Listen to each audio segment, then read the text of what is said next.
নমস্কার, আমি স্বপ্না। আশা করছি আপনারা সকলে খুব ভালো আছেন। আমার আরও একটি নতুন ব্লগে আপনাদের সকলকে স্বাগত জানাই।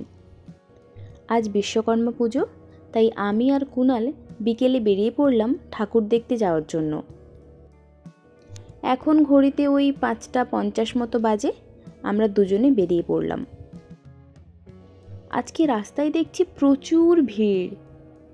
আসলে অনেক দিন পরে আজকের বৃষ্টিটাও থেমেছে, সকাল থেকে দেখছি হালকা হালকা রোদ উঠেছে, তাই মানুষ একটু স্বস্তির নিঃশ্বাস ফেলেছে। এই পুজো উপলক্ষে অম্বুজা সিটি সেন্টার মলটিকে কি সুন্দর সাজিয়েছে দেখুন। আজকের একসাথে বেশ অনেক কটাই ঠাকুর দেখব বলে বেরিয়েছি। ওই দেখুন, ওখানে লেখা রয়েছে আই লাভ হলদিয়া। সত্যি, আমিও আমার এই শহরটিকে বড্ড ভালোবাসি। প্রত্যেকেই তাই, যে যার নিজের বাসস্থানকে, জন্মভূমিকে খুব ভালোবাসে। আজ আবার পূর্ণিমা, তাই আকাশে দেখুন গাছের আড়াল থেকে কি সুন্দর চাঁদ উঁকি দিচ্ছে। রাস্তায় কেমন জ্যাম দেখেছেন? চলুন, কথা বলতে বলতেই আমরা প্রথম মণ্ডপে চলে এসেছি। এই মণ্ডপটি দেখুন, খানিকটা ওই আলাদিনের প্রদীপের মতো দেখতে না?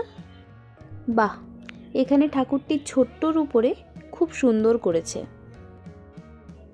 তারপর আমরা আবারও একটি মণ্ডপে চলে এলাম। এই মণ্ডপটির ভেতরে দেখুন পুরো সাদা পদ্ম দিয়ে তৈরি। এই পদ্মগুলি ওই যে হোয়াইট কালারের ফোম শিট হয়, সেগুলো দিয়ে তৈরি করেছে। শুধু পদ্ম কেন বলছি, বিভিন্ন ধরনের ফুল তৈরি করেছে ওই ফোম শিট দিয়ে। তারপর আমরা ওখান থেকে চলে গেছিলাম বাইকে পেট্রোল ভরাতে, কিন্তু সেখানে গিয়েও আমরা একটা সমস্যাতে পড়ে গেছি। একটা পেট্রোল পাম্প সম্পূর্ণ বন্ধ করে রেখেছে, আর একটা পেট্রোল পাম্পে অনলাইন হচ্ছেই না। এইভাবে পরপর আমরা দুটো পাম্প ঘুরলাম, শেষ পর্যন্ত ইন্ডিয়ান অয়েলে গিয়ে পেট্রোল ভরালাম। তারপর রাস্তায় বন্ধুদের সাথে আমাদের দেখা হয়ে যায়। তারপর সবাই মিলে আমরা একসাথে ঠাকুর দেখতে বেরিয়ে পড়লাম। ওই দেখুন ওরা সবাই।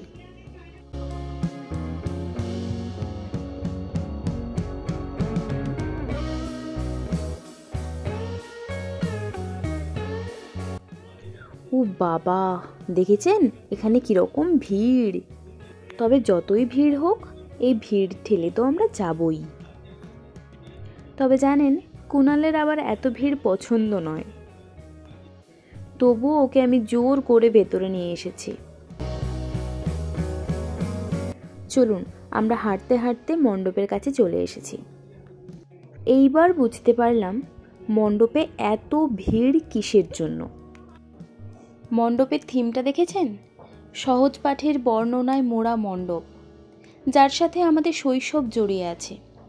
দেখুন, পুরো সহজ পাঠ বইটা কি সুন্দর রং তুলি দিয়ে আমাদের সামনে তুলে ধরা হয়েছে। সত্যি, কত স্মৃতিই না জড়িয়ে আমাদের এই বইটির সাথে। আর সেই পুরনো দিনের আদলে খড়ের ছাউনি দেওয়া ঘর। এই মণ্ডপটিতে এসে আমরা সবাই নস্টালজিক হয়ে পড়েছি। কালো রাতি গেল ঘুচে, আলো তারে দিল মুছে। তারপর পথের ধারেতে একখানে, এরপর রয়েছে শিউলির ডালে কুঁড়ি ভরে এলো, আরও কত কি। ছোটবেলার সেই আবেগ, অনুভূতি সব যেন চোখের সামনে চলে আসছে। এক কথায় অসাধারণ সুন্দর।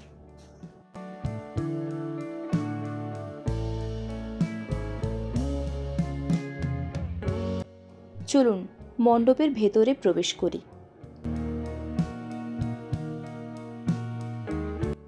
বাহ, ঠাকুরটাও খুব সুন্দর করেছে, আর মণ্ডপের ভেতরটাও কি সুন্দর করেছে দেখুন।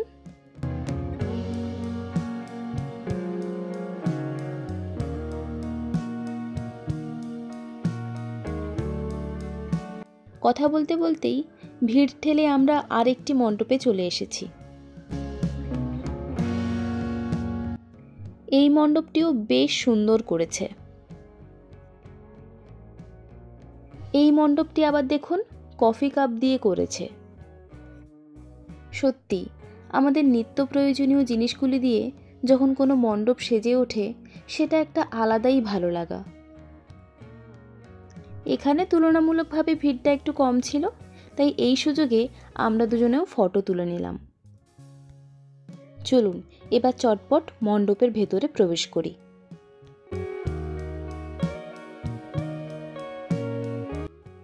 এই ঠাকুরটিও দেখছি অসাধারণ সুন্দর করেছে, আর নিচে এখন পুজো চলছে।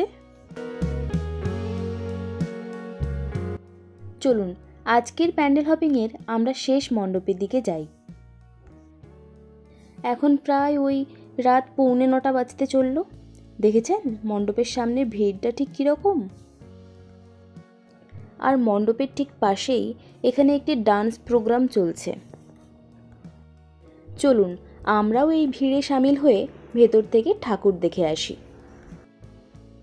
এই ঠাকুরটিও দুর্দান্ত সুন্দর করেছে।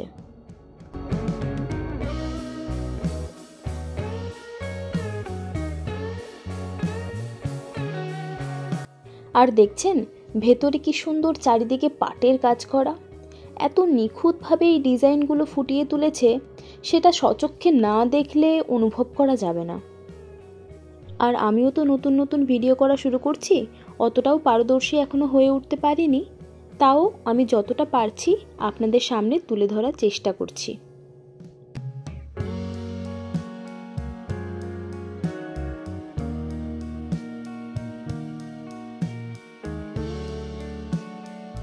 চলুন এবার আমাদের বাড়ি ফেরার পালা।